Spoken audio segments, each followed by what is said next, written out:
amiga, está na hora, que hora boa, né? De aprendermos um bocado mais, entendermos um pouco melhor esse cenário tão complexo que é o cenário da vida brasileira, da vida política brasileira, da vida econômica brasileira, da vida social brasileira. E para isso a gente convoca sempre o nosso time de notáveis, sem antes lembrar a você de se inscrever no nosso programa, dá o seu like, diz que não gostou, enfim, mas entre aí, faça a sua crítica, dê a sua sugestão, sugira assuntos, a gente vai gostar muito de saber o que você quer ouvir da boca desses notáveis amigos, queridos amigos que amam tanto essa terra quanto eu e você e querem vê-la prosperar o tempo todo. O economista Manuel Tedinho, o publicitário Elísio Pires, o consultor Paulo Fraga, o também publicitário Lula Vieira e o designer Marcelo Pereira, além do nosso querido e indispensável presente em todos os programas, que é você, do outro lado, né? Querido participante, que a gente quer ver participar cada vez mais dos programas. Durante o programa vale você, se você, por acaso, ouvir de manhã, de tarde, de madrugada, a gente vai estar sempre visitando o programa para saber da sua opinião. Mas eu quero começar hoje pelo Marcelo Pereira, para saber, Marcelo, o que impressionou você nessa semana, meu caro? Me conte. Essa motocada do Bolsonaro, né? É uma coisa quase... É difícil você não pensar nesse negócio, né? Vocês provavelmente também vão comentar. Eu não sei, é uma mistura de medo, né, que o Bolsonaro tem, eu acho, de derretimento dele, ao mesmo tempo é uma tentativa de demonstração de força, né? Assim, que ele ainda tem o apoio popular, enfim, né? Mas acaba sendo sempre os mesmos, né? São os caminhoneiros, os policiais, os armamentistas, né? Agora os motoqueiros, enfim. E ao mesmo tempo, de certa forma, é um deboche, né? É um tapa na cara da CPI, né? O Pazuello, né? Participar numa aglomeração sem máscara, num ato político, é tudo errado, né? Assim, é como se você assim, não vai dar em nada isso aí, olha, eu sou mais eu, entendeu? E eu vou continuar com o meu projeto, enfim. E fora isso, outra coisa que me chamou a atenção também são os 80 anos do Bob Dylan, né? Que eu tenho um quadro dele aqui na minha sala que me acompanha a vida inteira e é uma figura muito importante para mim, que é o contrário de tudo isso que a gente está falando aqui, né?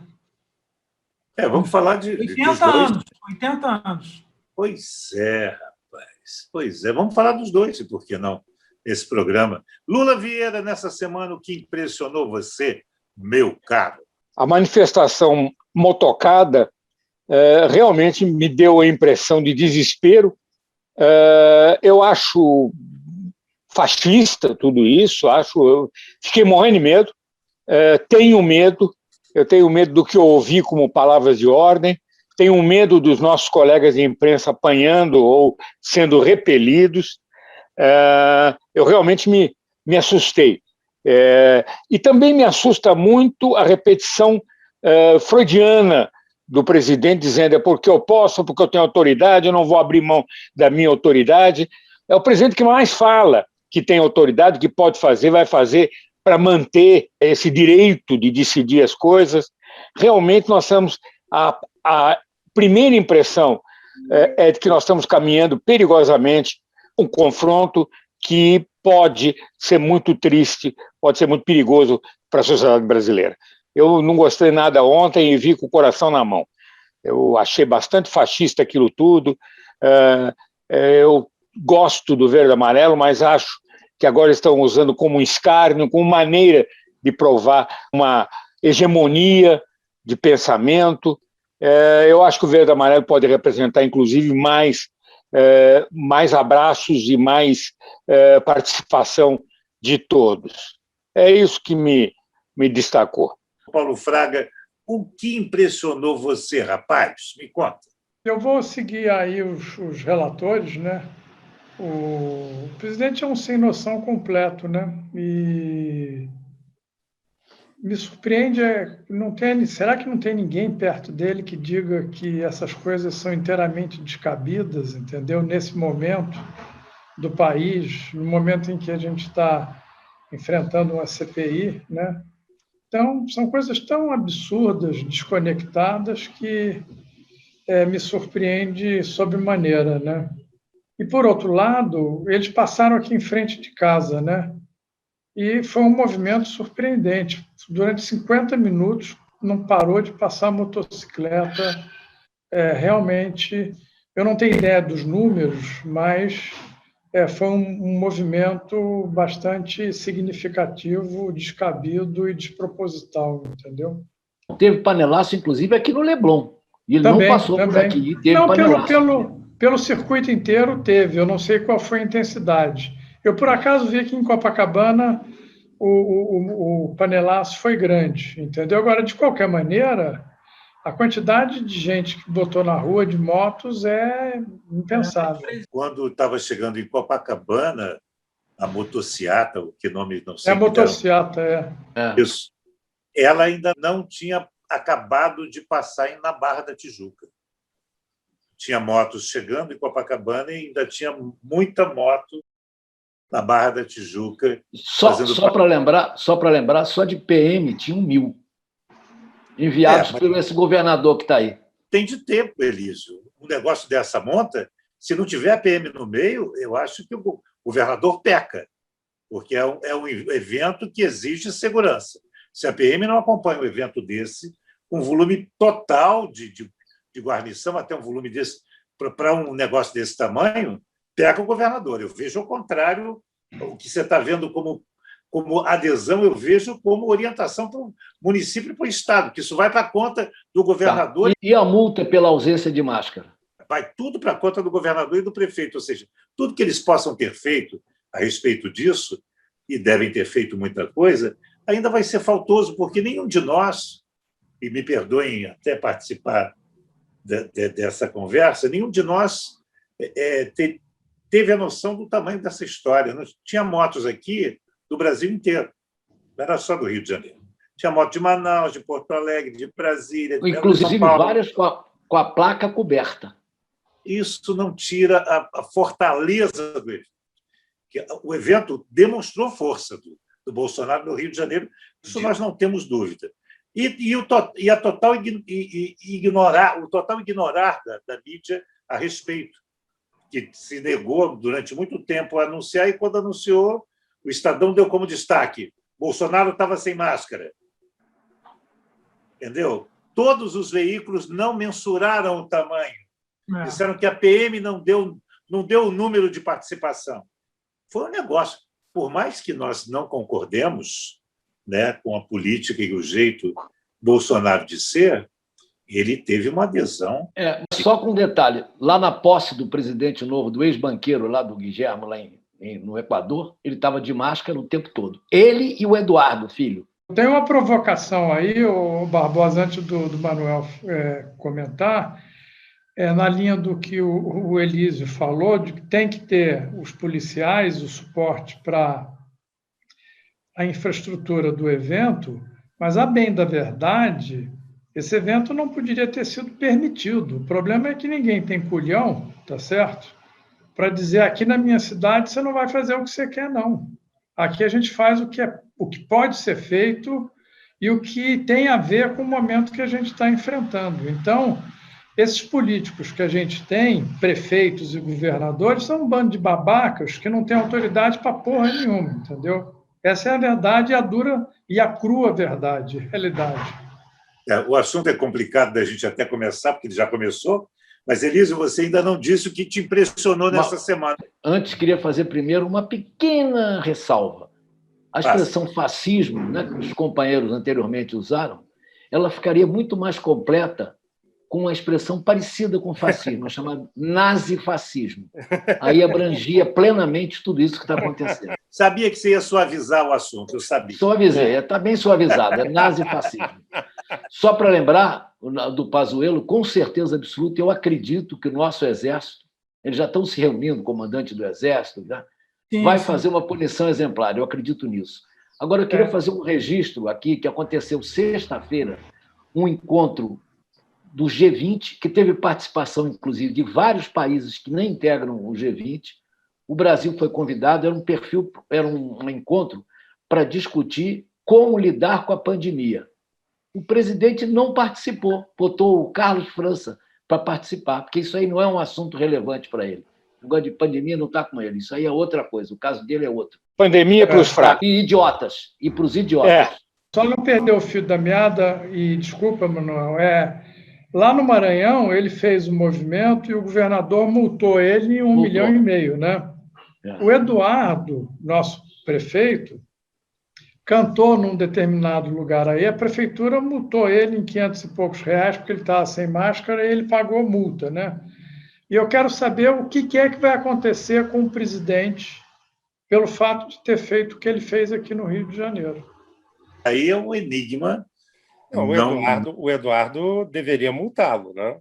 Se ele se multou, deveria multar o presidente também. Eu não vejo... E o Pazuello, idem, que o Pazuello também estava sem máscara.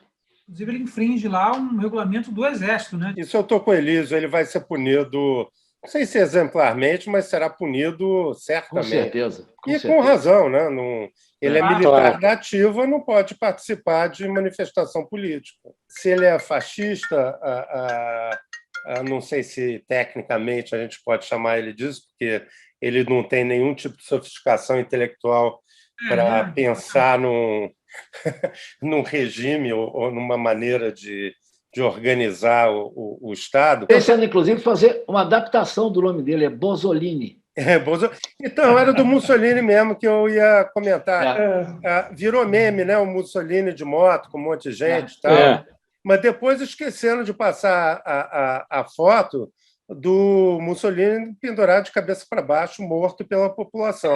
Pois Mas aqui não precisa pendurar, não. Deixa ele em pé mesmo, não precisa pendurar. Não estou querendo que mate ninguém, mas figurado, né?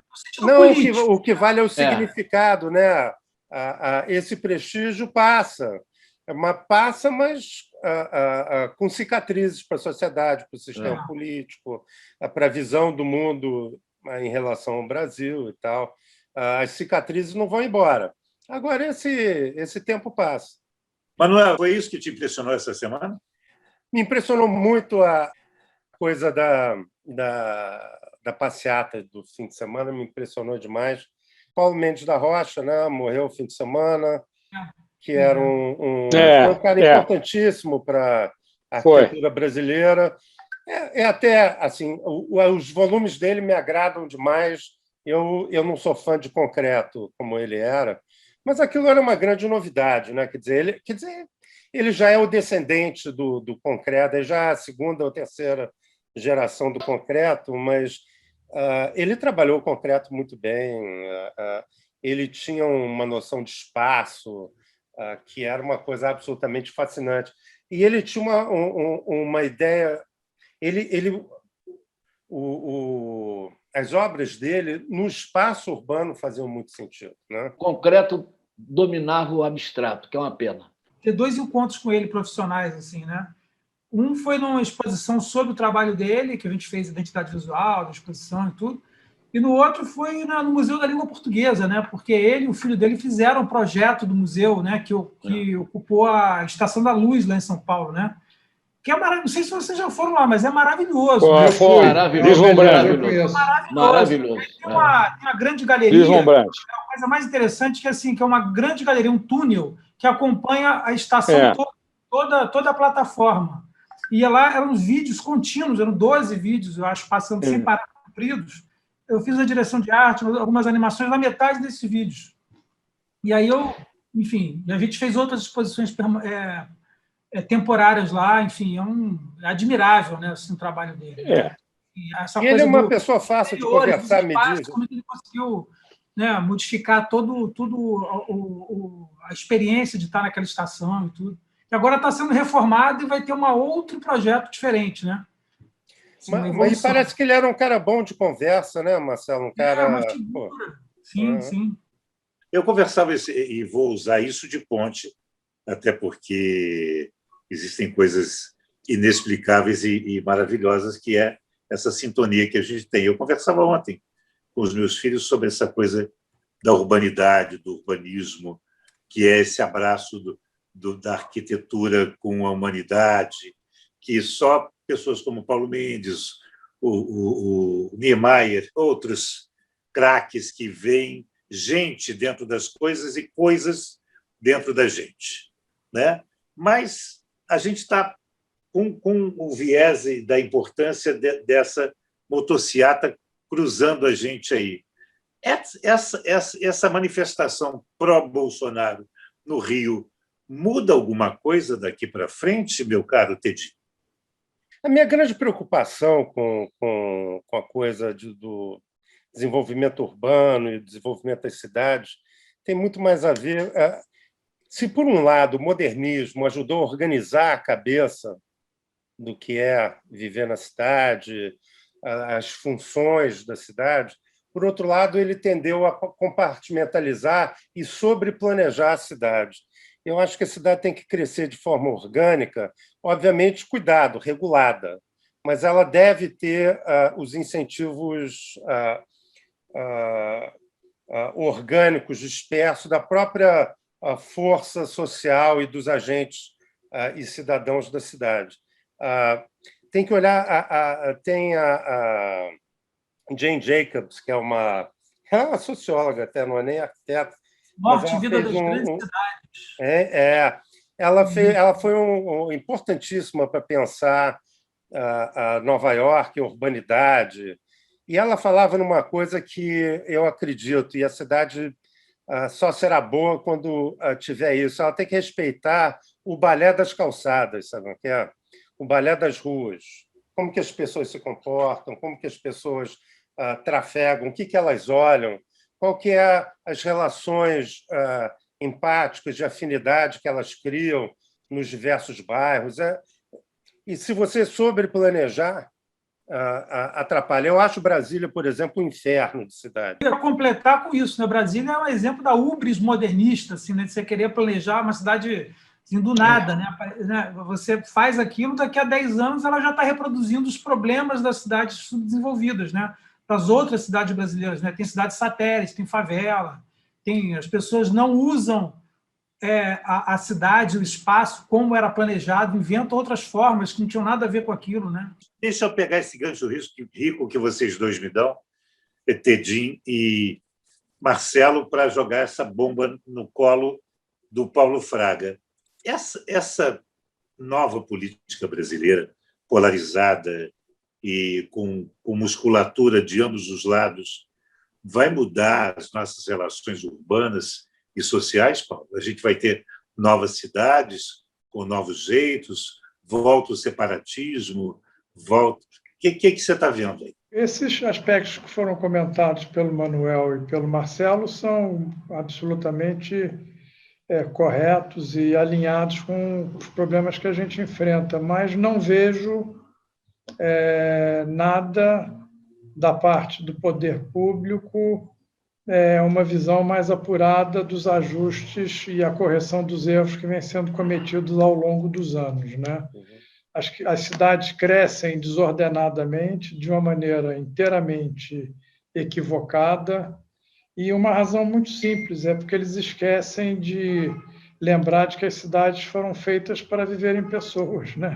Exatamente. Então, eles esquecem de que existem pessoas e de que você tem que ter uma infraestrutura, seja arquitetônica, seja de serviços, que transforme a vida das pessoas numa vida melhor. E, infelizmente, nós estamos muito distantes e não temos ainda essa sensibilidade apurada da maneira como é necessária, entendeu? Agora, espetacular, Paulo. A bem da verdade, o Porto Maravilha ele foi uma tentativa de...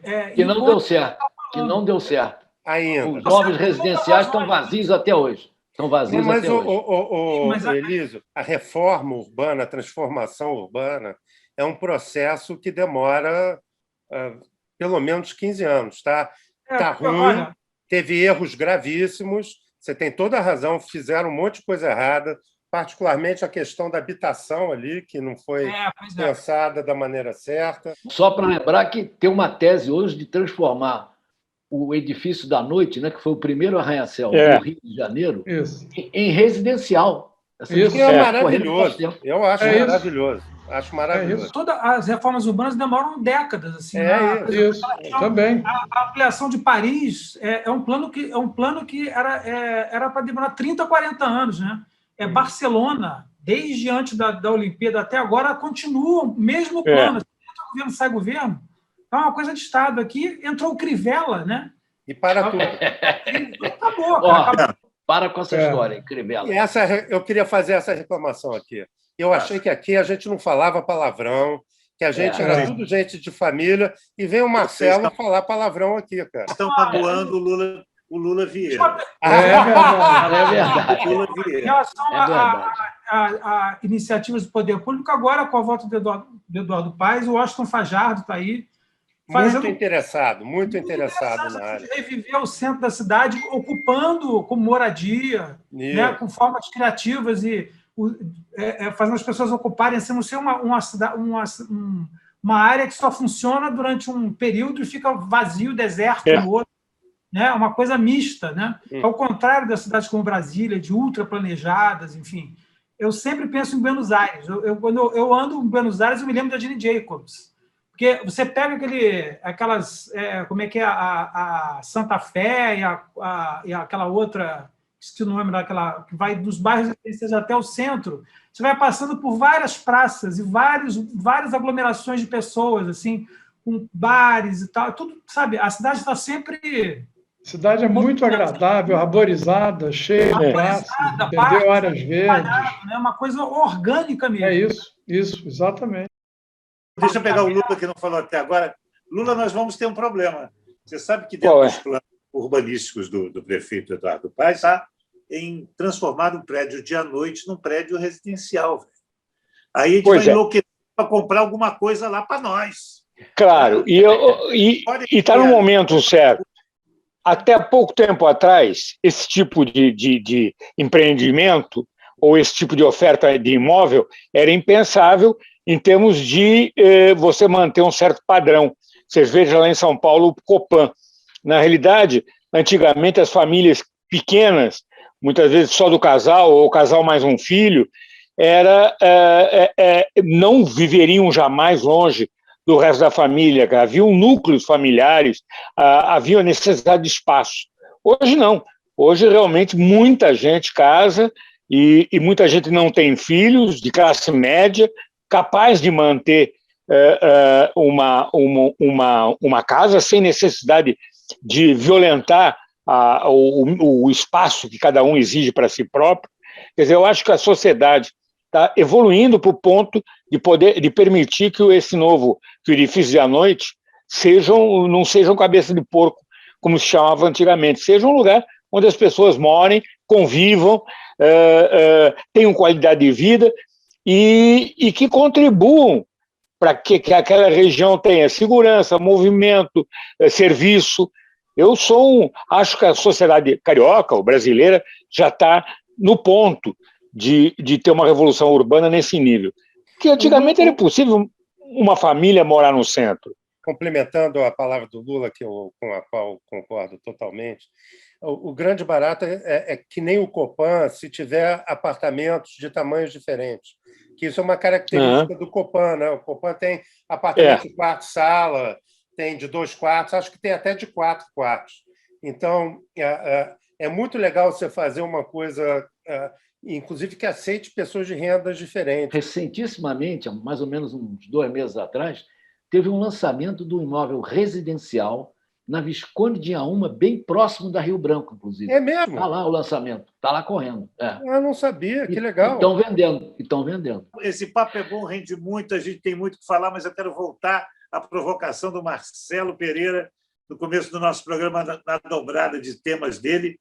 Bob Dylan, 80 anos. Que Bob Dylan você tem em você aí, meu caro? O mutante de todo o tempo ou aquele romântico dos anos 60, 70, Marcelo? Ele tem tocado em rodeio, né? Ele tem excursionado em clubes pequenos agora, né? tal. Eu não sei o que ele anda fazendo exatamente. Eu não sei, eu gosto, eu prefiro a fase dele dos anos 70 para cá, mais do que a dos anos 60, para falar a verdade. Eu estou com você, Marcelo.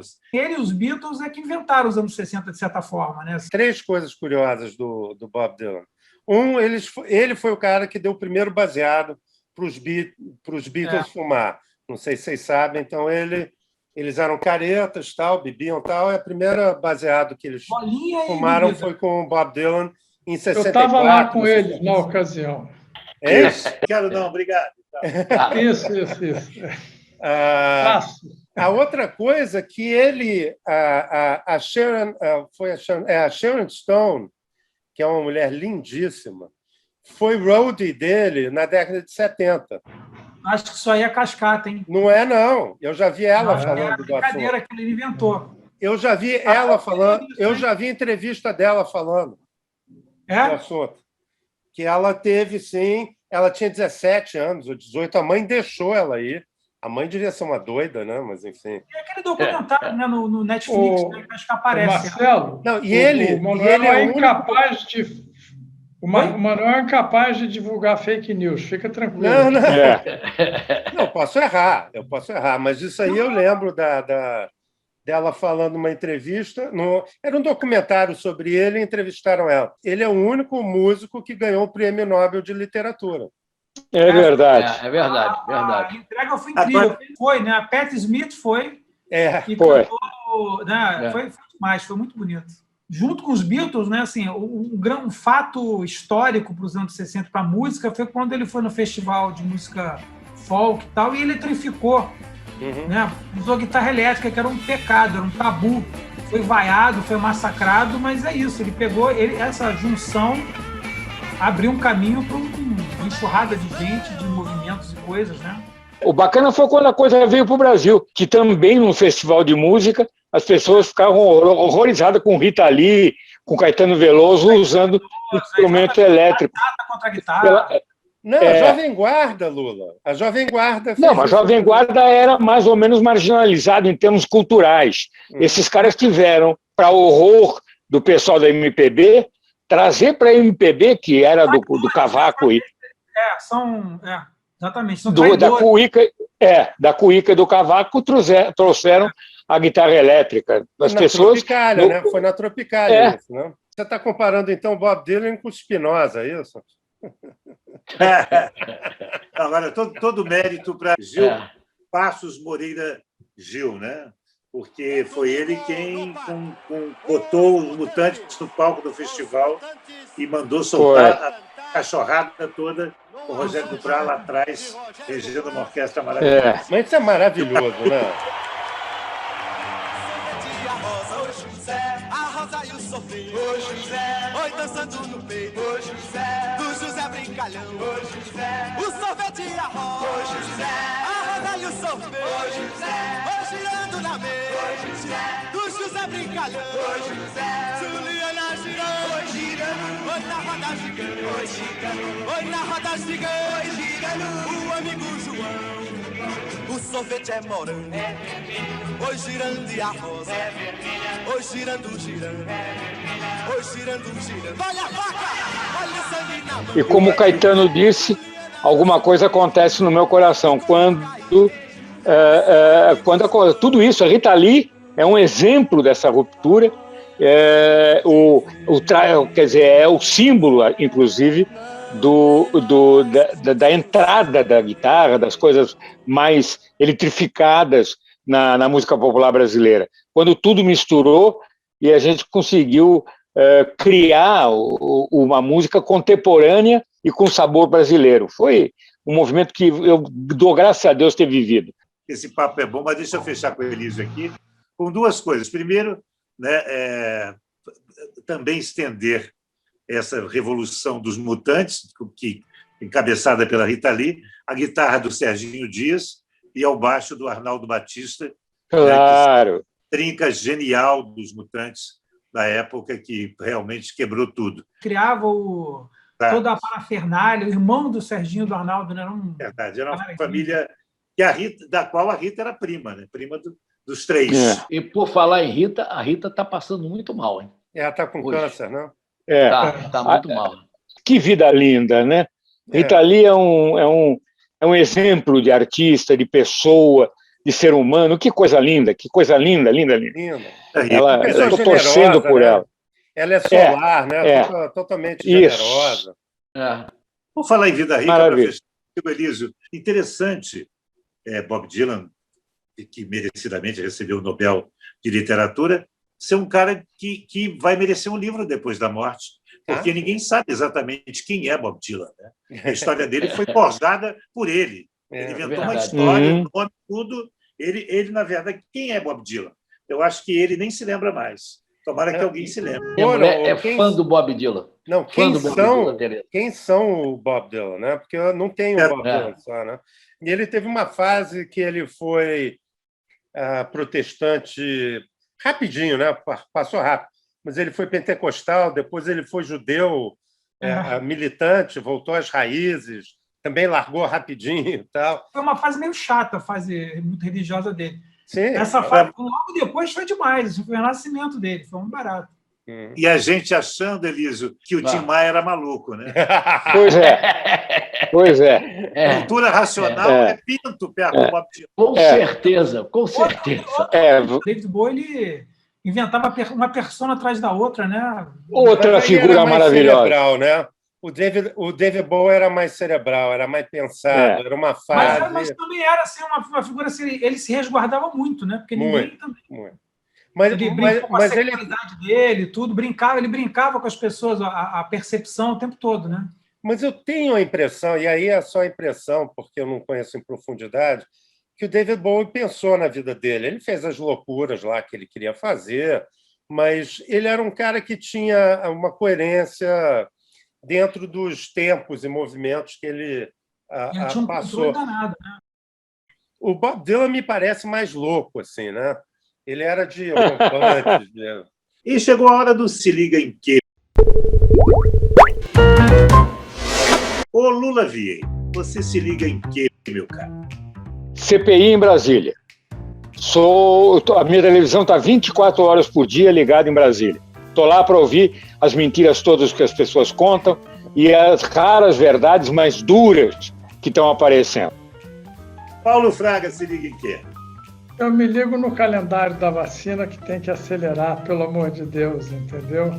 E só dizer, a ida do Pazuello na motociata de ontem é um deboche ao povo brasileiro e ao trabalho que a CPI vem fazendo. Marcelo Pereira, se liga em quê? Eu estou ligado numa coisa que em retrospecto, que é o jantar do FHC com Lula. Vamos ver o que isso vai dar, né? Achei bonito. Gostei. Elísio Pires, se liga em quê? Olha, eu me ligo muito diretamente na punição exemplar que o Exército deve dar ao tal do Pazuello. Me ligo nisso. Manuel Tedinho, se liga em quê? Eu me ligo na mesma coisa que o Elísio, nessa punição. Eu me ligo também na história do FH, que, como o Marcelo, somos poucos os que gostaram, mas eu também gostei muito. O Lula é uma figura e o Fernando Henrique também. Não importa de que lado você está, é bom que conversem. Sou fã dessa ideia. E eu me ligo no queijo que eu estou fazendo essa semana para ver se vai dar certo. Opa! Manda para a gente provar. Guarde meu prato aí, hein? Senhores, como sempre, um prazer sem tamanho estar com vocês. Semana que vem a gente se encontra aqui com mais um Se Liga, que contou com Paulo Fraga, Lula Vieira, Marcelo Pereira, Elísio Pires e Manuel Tedinho. E, é claro, você que não pode faltar nesse papo. Não deixe de se inscrever, criticar, comentar, dar sugestão de tema, dar o seu like, dizer que não gostou. O importante é você estar com a gente aqui no Se Liga toda semana. Abraço para você que estava com a gente até agora e abraço, meus amigos. Até a semana que vem.